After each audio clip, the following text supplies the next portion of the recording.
unang Misa de Gallio ngayong taong ito. At napakagandang pagmasdan ang presensya ng bawat isa sa atin. No? Kaya sabihin mo muna sa katabi mo, buti nandito ka.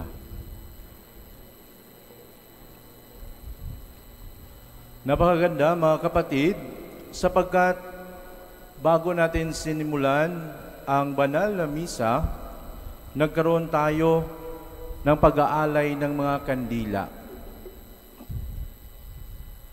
Ang bawat isa nag-alay ng kanya-kanyang kandila.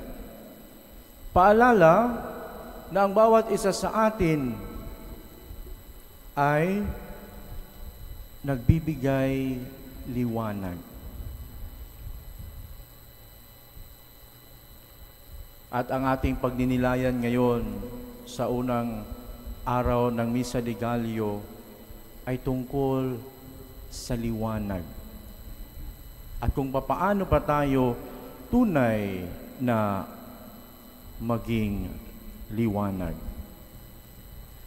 Unahin nating tingnan ang ating ebanghelyo kung saan ang mga Hudyo ay sumunod at naniwala kay Juan at sa kanyang mga salita. Kaya naman ang ating Panginoong Hesus ay kinikilala ito, ang patutuo ni Juan bilang isang liwanag. Ano ba talaga ang tunay na gawain ni Juan bilang liwanag? Siya po ay isang saksi. Alam niyo po kung ano yung isang saksi? Parang isang program yan, Father, sa TV. No? Saksi. Ibig sabihin po mga kapatid, na si Juan bilang isang liwanag at saksi ay palaging nagbibigay ng patutuo, kwento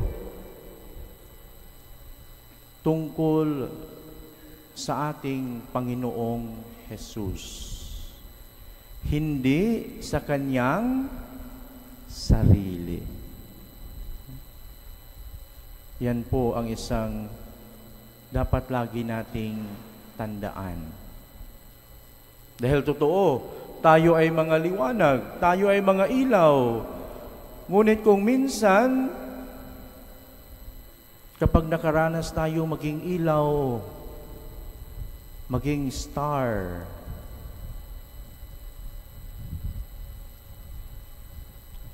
parang ayaw na nating may iba pang star, ayaw nating may iba pang liwanag, kasi maaagawan tayo ng spotlight. Ang pagiging saksi natin mga kapatid ay upang ang bawat isa ay magkaroon ng liwanag, magkaroon ng inspirasyon, magkaroon ng gabay. Kanina po, habang ang ating mga ilaw ay nakapatay pa, kahit madilim, pagtingin ko sa inyo, kayo ay nagliliwanag. Dahil mababasa din natin sa ating ebanghelyo na ang tunay na nagbibigay liwanag sa atin ay ang ating gawa, ang ating pamumuhay, ang ating pananampalataya. Siguro yung iba sa inyo, walang planong magsimba ngayon, o kaya inantok pa, o kaya nagdadalawang isip. Yung iba siguro sabi, di ba may gabi naman? Pero dahil meron tayong mga kakilala, meron tayong mga kaibigan, meron tayong mga kapamilya na tayo ay ginising, tayo ay pinapaalalahanan. Kaya tayo ay narito ngayon. Ang ating buhay, sabi sa ating unang pagbasa, kung tayo ay nabubuhay sa maayos, umiiwas sa masama, kapag ito ay nakikita ng ibang tao, sila din ay nagkakaroon ng inspirasyon.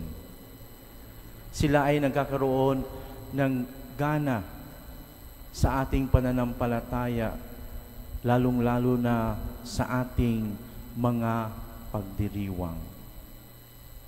Kaya nawa po, sa unang araw ay hilingin natin ang biyaya ng Espiritu Santo na lalo pang pagningasin ang apoy, ang gana na meron tayo ngayon. At mag-anyaya pa tayo ng ating mga kakilala, ng ating mga mahal sa buhay, mga kaibigan na dumalo sa ating pagdiriwang. Dahil ito po ay bahagi ng misyon ng isang ilaw. Si Juan Bautista ay isang maningas na ilaw, ngunit nung dumating si Jesus, kailangan niyang mawala bilang ilaw. Ganyan din po tayo. Dinadala natin ang ating kapwa hindi sa ating sarili, kundi papalapit sa ating Panginoong Jesus. Our proclamation by words and deeds must bring people to that encounter with Jesus.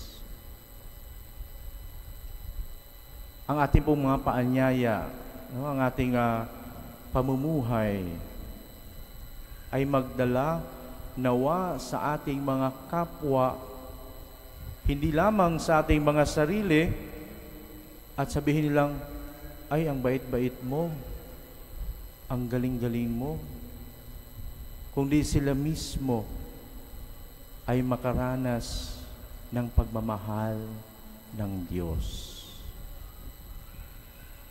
Upang sila din na nakaranas ng pagmamahal ng Diyos ay maging tunay na saksi.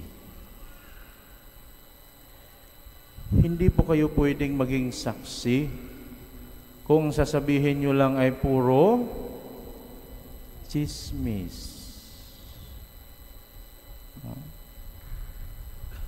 Usong-uso ngayon yan. Mahilig tayo magsalita, magkwento, tapos pag tinanong, sigurado ka bang totoo yan? Ay, narinig ko lang yan kay kumare. Nasagap ko lang yan. Ang pagiging saksi po ay saksi sa katotohanan. At ito ang katotohanan sa ating Panginoong Hesus. Ang salita ay nagkatawang tao upang tayo ay iligtas. At ang salitang nagkatawang tao ay nag-alay ng buhay sa krus upang magkaroon ng kaganapan ang ating kaligtasan. At ang salitang nagkatawang tao, nag-alay ng buhay, ay ibinigay ang kanyang katawan at dugo upang ating maging pagkain. At dahil tayo ay nakikibahagi sa pagkain ito, pagkatapos ng misa, hindi nyo pwedeng sabihin, nag-attend lang naman ako doon, nakinig lang naman ako doon, dahil siya ay ating tinanggap. At itong ating tinanggap ang magpapaningas ng liwanag na meron tayo. Ipanalangin natin sa banal na Espiritu Santo na buksan ang ating mga mata, buksan ang ating isipan at ang ating puso upang sa ating pagdiriwang ay lalo nating makilala ang Panginoong Hesus, ang salitang nagkatawang tao. Amen.